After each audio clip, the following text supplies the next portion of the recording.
My name is Emily Carter, and for years, I was the backbone of my family. Ever since I graduated college and landed a decent job, I took on all the household expenses without anyone having to ask. I paid the rent, the electricity, water, internet, groceries, even the little luxuries my parents and my brother, Nathan, never even noticed. We lived in a middle-class apartment in Chicago, and although I covered all the expenses, I never really felt like I belonged. My mother, Linda, made a point of treating me like an unwanted guest, and my father, Richard, avoided conflict by pretending he didn't see what was happening. Nathan, for years younger than me, never lifted a finger to contribute financially, yet he always seemed to be their priority. I tried to ignore the little signs that made it clear I was just a convenience to them. I tried not to care when I came home late from work and found dinner made only for them, not even a plate set aside for me. When they organized family gatherings without telling me. When my opinions were dismissed without a second thought. But there was one night that changed everything. It was a Friday, and I was coming home exhausted from work. A whole day of dealing with unhappy clients and tight deadlines. All I wanted was to take a shower and rest. But as soon as I opened the apartment door, I was met with loud laughter and blaring music. The smell of pizza and beer filled the air, and familiar voices drifted from the living room. My parents, Nathan, and a group of friends were gathered, celebrating something. "What's going on?" I asked, trying to sound casual. Nathan laughed, raising a beer bottle. "Oh, nothing big. Just a little celebration." "And no one thought to tell me?" I crossed my arms. My mother let out an exaggerated sigh. "Emily, you're always busy. We figured you wouldn't want to join." My blood boiled. "I pay for this apartment. The electricity you're using, the food you're eating, I pay for all of it. And you didn't even think I deserved a heads up?" My father cleared his throat, visibly uncomfortable. "You're overreacting. It's just a family gathering." Family. That word felt empty to me. Without another word, I went to my room and slammed the door. But that night, something inside me shifted. I realized that no matter how much I did for them, it would never be enough. And that was when an idea started forming in my mind. Something I never thought I would do. But this time I would. In the days that followed, the thought that had surfaced that night started taking shape. It was dangerous, something a part of me insisted I shouldn't even consider. But at the same time, I knew it was necessary. As I reflected on it, I saw how much of my life had been built around the idea of being useful to others. Since I was a child, I had always been the responsible one, the daughter who got good grades, who helped with chores, who never asked for anything. My brother, Nathan, was the opposite. From an early age, he had been spoiled and protected by our parents. He never had to put in any effort because he always knew someone would take care of things for him. At 25, he still didn't have a stable job. He spent his days playing video games, hanging out with friends, and spending money that wasn't his. My mother, Linda, was a cold and calculating woman. She never showed me any real affection. There were moments when I even wondered if she truly wanted me around.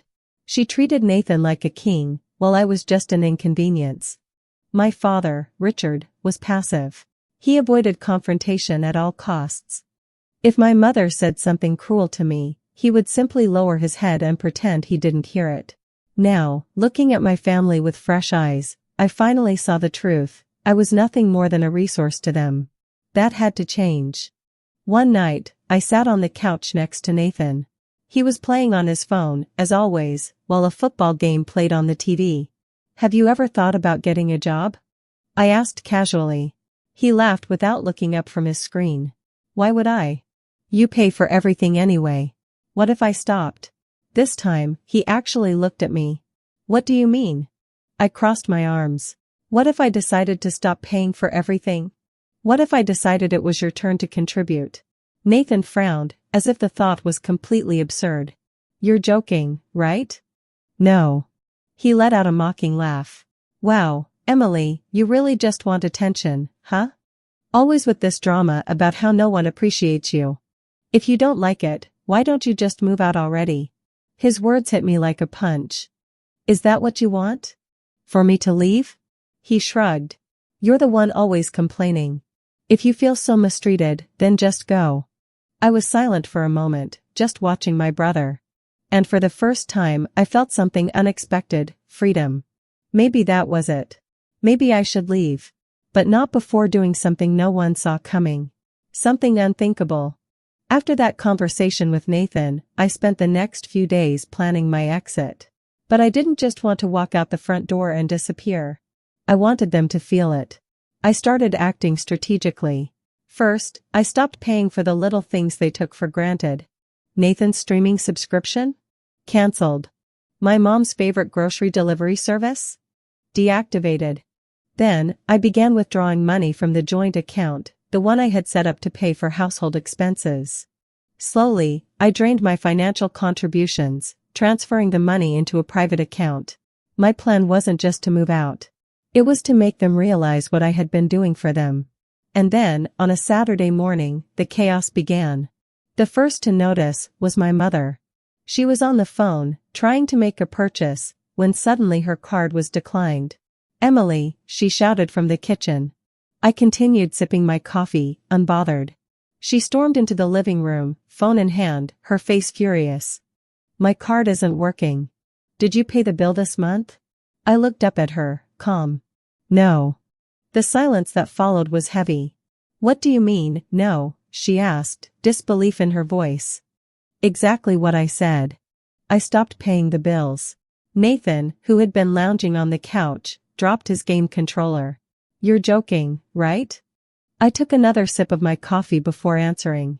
"You all act like I'm some kind of money machine. But guess what? I'm not." My mother scoffed. "This is ridiculous, Emily. You've always paid for everything." "Yeah. And I'm done." My father, Richard, walked into the room, probably drawn by the shouting. He glanced between my mother and me. "What's going on?" My mother pointed at me, furious. "Your daughter decided to stop paying the bills." He frowned, confused. "But, who's going to pay them, then?" I looked straight at Nathan. "Maybe your beloved son can pitch in, since he's been living here for free." Nathan let out a nervous laugh. "Are you crazy? I don't have money for that." I shrugged. "Not my problem." My mother stared at me like I was a stranger. "You can't just do this." "Yes, I can." And I did. They didn't realize I had already emptied the joint account. They didn't realize that, for the past few months, I had found myself a small apartment of my own.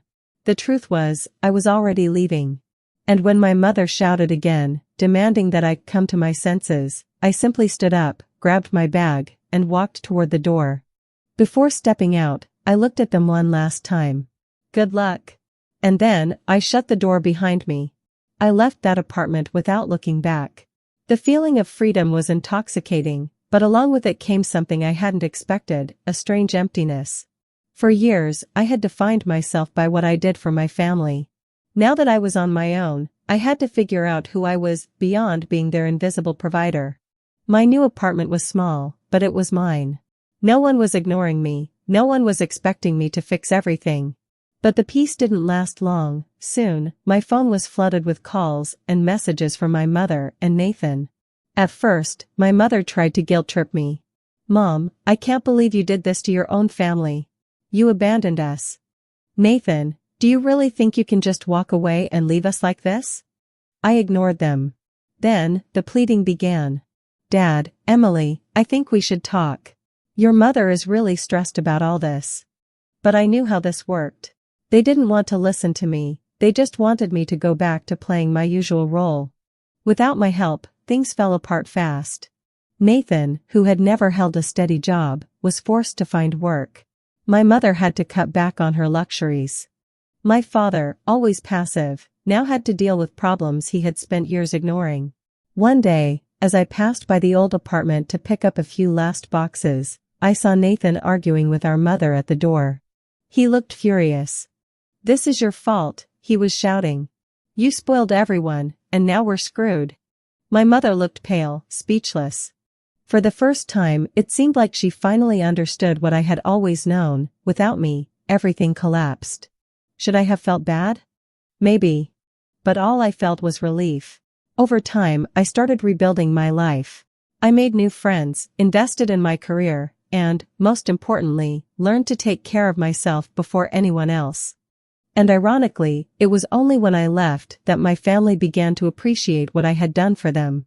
Nathan tried to reach out. Nathan, hey, I think I owe you an apology. My mother, too proud to say she was sorry, never apologized. But her silence was enough to tell me she had finally understood. And me? I moved on. For the first time, my life was mine. The silence lasted for months. For the first time, my family seemed to have finally understood that I wasn't coming back to fix their problems. I moved forward, enjoying my independence, learning to spend my money on myself instead of on others. But then, something unexpected happened. It was a Friday afternoon when I got a text from an unknown number. Unknown number, Emily, it's me, Dad. We need to talk. It's serious. That caught me off guard. My father had never reached out to me directly for anything. He had always been a passive spectator in my relationship with my mother and Nathan. Curious, I decided to respond. Me, about what? Dad, it's Nathan. He's in trouble. I rolled my eyes. A part of me already knew where this was going. Me, not my problem. Dad, Emily, he owes money to the wrong people. My retirement doesn't cover it. Your mother is desperate. I stared at the screen for a long moment, thinking. A part of me wanted to ignore it. But another part was curious to see just how bad things had gotten. An hour later, I was standing in front of the old apartment. When I stepped inside, I saw my mother sitting at the kitchen table, looking exhausted. Nathan was slumped on the couch, dark circles under his eyes, his expression lost. Oh, you came, my mother said, sounding relieved. Why am I here? I asked, crossing my arms. Nathan let out a sigh, avoiding my gaze. My father leaned forward, hands clasped together. He borrowed money from the wrong people. My mother nodded, eyes wide. And they want it back. With absurd interest. Anne? I prompted, impatient. And we thought maybe you could help. The audacity was unbelievable. Let me get this straight. You spent years treating me like a stranger, only saw me as an ATM, let me walk out of here without even trying to stop me. And now that your golden boy is in trouble, you suddenly remember I exist? My mother pressed her lips together, uncomfortable. He's your brother, Emily. I looked at Nathan. He didn't say a word. He just kept his eyes on the floor, looking like a guilty child. Why should I help? I asked. My father sighed. Because without you, he won't get out of this. And there it was. They hadn't changed. They were only reaching out because they needed something. But this time, my answer would be different. I turned to Nathan and asked. What would you do if you were in my place? He lifted his eyes, confused. What? If the roles were reversed? If I were the one in trouble and needed you? What would you do? He didn't answer. Because we both knew the answer. I smiled. Good luck with that. And I walked out the door. I left that apartment without looking back. For the first time, I felt in control. I was no longer the person who rushed in to put out fires that weren't mine. In the days that followed, my mother called me over and over, leaving increasingly desperate messages. Mom, Emily, please, pick up. Nathan is in danger. Mom, are you really going to let your brother get hurt? Mom, you're becoming a terrible person. I listened to every message without responding. The guilt tried to creep in, but I pushed it away. They had made their choices. Now, they had to deal with the consequences. But then, a different message came in. Nathan, you win. I know I was awful to you. I don't expect you to help me, but I wanted to say I'm sorry. I read it over and over. Was it real? Or was he just trying to manipulate me? Even feeling suspicious, I did something I never would have before. I ignored it. And without my family constantly draining me, I realized something incredible. My life was finally moving forward. At work, my boss commented that he had noticed a change in my performance. I was more focused, more confident. For the first time, I felt truly free to make decisions without the shadow of family obligations looming over me. I made new friends. Went out to dinner without worrying about whether my money needed to support someone else. I started planning a trip I had always dreamed of, but never took because the family needed me. With each passing day, the weight I had carried for years became lighter. And then, something unexpected happened. Weeks passed without hearing anything about Nathan or my family. The guilt slowly faded, replaced by something new, peace. My career was thriving, my social life was flourishing, and for the first time, I felt completely in charge of my own destiny. Until one night, as I left the office, I saw someone leaning against the building wall. My heart skipped a beat when I recognized Nathan. He looked thinner, with deep bags under his eyes and a tired expression. Unlike before, there was no arrogance about him. "Can we talk?" he asked, hesitant. I sighed. Part of me wanted to keep walking. But something in his face made me stop. "If you're here to ask for money, don't bother." He shook his head. "It's not that." I hesitated, then nodded. We went to a nearby cafe.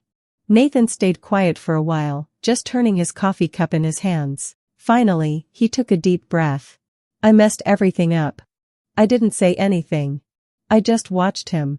"After you left, I thought I'd figure it out. I thought I could keep living the way I always had. But the money ran out fast. The guys I owe aren't the kind to forgive debts. Mom tried to help, but she couldn't. Dad, well, you know how he is." I nodded, knowing he expected me to respond. He sighed, staring at the table. "I was a terrible brother to you. I never realized how much you did for us, because I never had to worry about anything. And when I finally had to, I had no idea how to handle it." I was still skeptical. But there was something different about him. For the first time, he actually seemed sincere. "So why are you here?" I asked. He met my eyes. "I wanted to tell you that I get it now. And I'm trying to change." A part of me wanted to just get up and walk away. But another part, the part that had always believed people could change, hesitated. "What do you want from me, Nathan?" He sighed. "Nothing. I just wanted you to know that I regret it. That you were right. And that I hope one day, I can be someone you truly respect." His words caught me off guard. For years, I had waited for my family to acknowledge my worth. But now, seeing my brother sitting there, broken, I realized something important. The only person who needed to recognize my worth was me. "Good luck, Nathan." I stood up and walked away, without guilt, without weight. This time, I truly moved on. The days passed, and I didn't hear from Nathan again. A part of me knew that conversation had been the closure I needed. I didn't need their validation anymore. I was free. With that freedom, I started making choices that once seemed impossible. At work, I finally accepted a promotion, an offer I had hesitated on before, because it meant more responsibility. For years, responsibility had terrified me, because I was already carrying so much weight at home. But now? Everything was different. I started planning my first trip abroad. I made new friends, went on dates, and experienced things that once felt out of reach, because I had always been too busy supporting everyone else. And then, came the final surprise. A message from an unknown number. Unknown number: "Hey, Emily. It's Dad. Nathan left. He said he needed a fresh start. Your mother is inconsolable." I stared at my phone, feeling a wave of mixed emotions. For years, I had been the responsible one. The one who kept everything running. Now, they were being forced to deal with their own failures. But for the first time, that wasn't my problem. And I was perfectly okay with that. That night, after reading my father's message, I sat on the couch in my small apartment and let reality settle in. Nathan was gone. My mother was devastated. My father, as always, was just watching things unfold.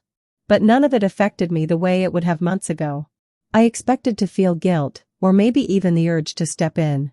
But instead, I felt something far more powerful: indifference. For the first time, I realized that what my family did or didn't do no longer mattered to me. I was truly free. Then another message came in. "Dad, your mother wants to know if you can visit her." I stared at the screen, took a deep breath, and deleted the message without responding. The next day, as I walked into work, my boss called me into a surprise meeting. "Emily, the company is expanding. We're opening a new office in New York, and we want you to lead the team there." My heart raced. New York. A city full of life, full of opportunity.